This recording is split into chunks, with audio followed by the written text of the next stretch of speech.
Welcome to another episode of Compare the Pair, the series where we look at two games and look at the strengths and weaknesses of each to help answer the ultimate question, which one was better? Today we have two games that were genre-defining at the time they were released. The first title we have is the original Duke Nukem. Yes, that's right, no 3D here, just plain old Duke Nukem in all his 2D side-scrolling glory. Releasing in 1991 by Apogee Software, which would later go on to become the better-known 3D Realms, Duke Nukem was available in 3 episodes, with the first episode being distributed as shareware, encouraging the purchase of the remaining 2 episodes. Story-wise, it's about what you'd expect from the 90s. An evil scientist called Dr. Proton is determined to take over the world for reasons, with his army of tech bots, small mechanical robots which do his bidding.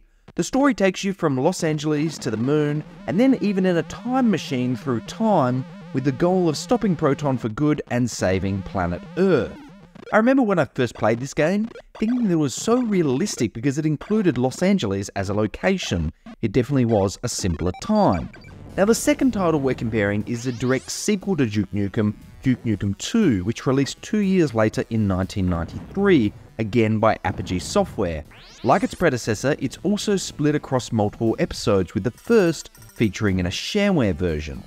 Story-wise here, you have Duke Nukem being abducted by aliens, mid-alive TV interview mind you, and being taken to an alien world to have his brain removed and drained of all its knowledge to help plan an attack on planet Earth. The game sees you fighting out of an alien prison and then fighting your way through this world, massacring thousands of aliens while you look for a way home. Wonderful. Now, for this video, I'm playing through the original titles emulated using DOSBox. What you are seeing here is exactly the way the original developers intended it, good, bad, and ugly. Before we continue, a massive thank you to everyone who supports the channel. If you enjoy this type of content, please do consider subscribing. It helps support the channel and you can be notified of new content the moment it drops. With that out of the way, let's grab our blaster, chew some gum, and head back to the early 90s to compare the pair. Now, when I started writing the script for this video, I originally described these games as side-scrolling adventure games like Sonic the Hedgehog or Mario, but the more I thought about it, they're actually much closer to 2D platformers, and that's one of the things that set them apart from the likes of Sonic and Mario. Now, looking at the first game, we have to appreciate what was available here for 1991. Smooth scrolling, tight controls, good gameplay, and an actual story that had a bit more depth to it than just defeat bad guy, save world.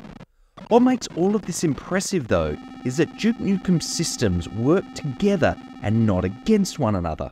I recently took a look at Bubsy for the channel, and as I mentioned in that video, Bubsy is a collection of good systems that don't work together. In fact, they often fight against one another. Although a far less egregious example, the first Commander Keen was a great game until you tried to use the pogo stick. However, what we have here are mechanics and systems which complement each other. Gunplay, the controls, the keycard mechanics, even the time machine, they all work together very well. Now, Duke Nukem has a save system where you can save your game in the corridors which connect the various levels. What this means is effectively each level needs to be completed in one sitting. There's no checkpoints in the levels either. We'd have to wait for the sequel for that, meaning that if you die in the level, no matter how far you have progressed, you're back to your last save point, the beginning of the level. Now, this might sound punishing, but not only does Duke Nukem have a health bar, but he can also collect power-ups which restore lost health from this bar. And it's a good thing too, because everything in this world tries to kill you. Even shooting open chests, which you would expect to contain rewards, can contain items which explode and harm you, meaning that you always need to be cautious when opening chests, especially when many are stacked together. Trust me, I learned this the hard way far too many times. Level design-wise, the first title is constrained to vertical and horizontal axes, meaning that there are no slopes in the game. Now, ironically, this solves the challenge of not being able to shoot on an angle because you rarely encounter an enemy approaching you from an angle, so jumping and shooting is the order of the day.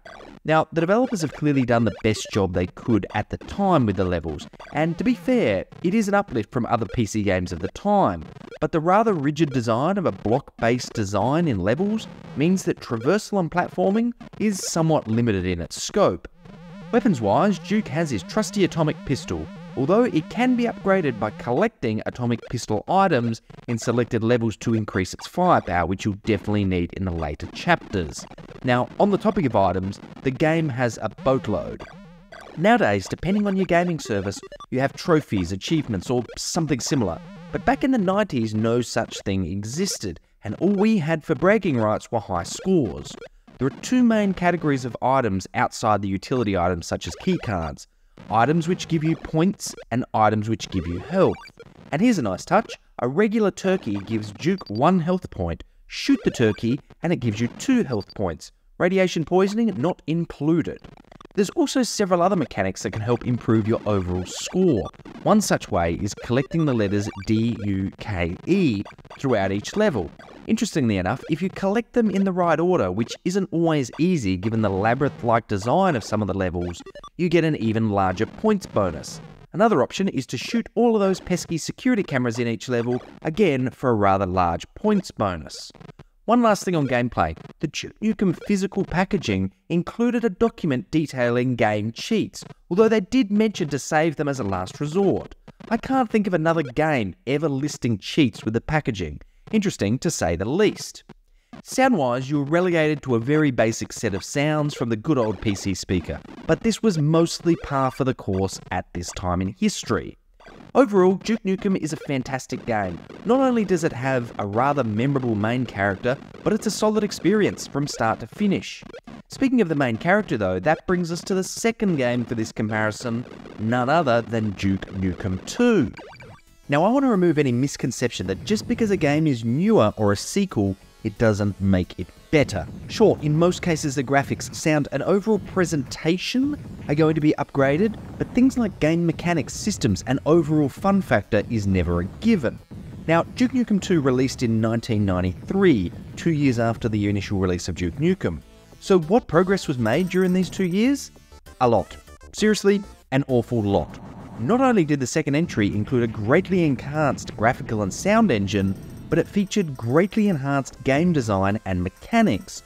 Duke can now shoot up, down, and even crouch. There are new enemy types, some more frustrating than others, more on that later.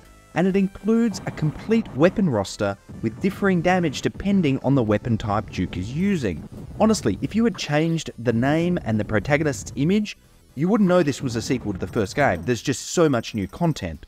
Graphically, the game hasn't just had a lick of paint, but it's had a total reimagining. Now, while Duke Nukem 1 did a good job for the time, it was limited in how well it could sell its environments by the technology at the time. Take, for example, the first level of each game. In Duke Nukem 1, you're told you're making your way through Los Angeles and away you go.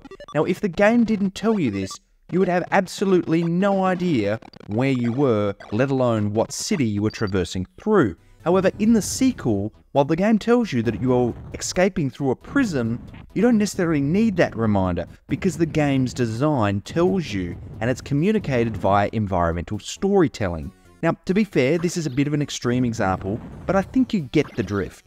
Now, the upgraded graphics engine, which supports slopes and much better backgrounds, plays an important part in this too, because the environments feel much more believable than just a maze of blocks stacked together, and this is complemented by the environment partaking in the objective system. Case in point, one of the early levels has you hunting down radar dishes to destroy to prevent aliens from tracking our Duke. And as you go through the level and start destroying these, you'll see in-game billboards which report on the status of these radars, indicating how many have been destroyed. It's a really nice touch. Overall, Duke Nukem 2 does a far better job of selling its environment and therefore its immersion. Speaking of immersion, I have to speak about the enemies here. You are getting a much greater variety of enemies in the second entry, and with the exception of the spiders, and if you've played the game, you'll know exactly what I'm talking about, they're quite well done. As for the spiders, well, we have them to thank for 30 odd years of enemies that latch onto you. Thanks, Apogee. I mentioned before that there's now a weapon roster outside of the atomic pistol.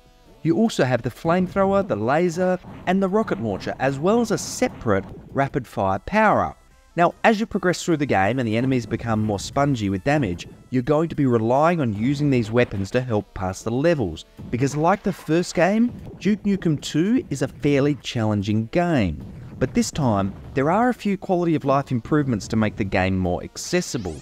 Firstly, you have a save system which you can save at any point during a level. Great for the person on the go. Independently, you also have a checkpoint in the middle of the level, which should you die after activating it, returns you to this location instead of the beginning of the level. Honestly, I would have taken the ability to save only at the midway point.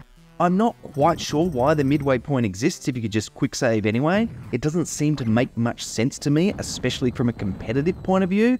But then again, Duke Nukem 1 did include its cheats in its own manual, so I probably shouldn't be looking too much into this. General control is as good as it was in the original, with the new crouch and upwards and downwards firing being very welcome additions. There were also many times in the first game where I just wished I could have crouched and shot, so it's great to see both of these additions here.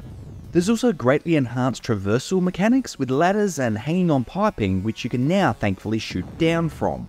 All of the existing point-focused power-ups are here, although with slightly tweaked versions of each. For example, you now need to find the letters that spell Nukem, N-U-K-E-M, instead of Duke. Nice touch for a sequel.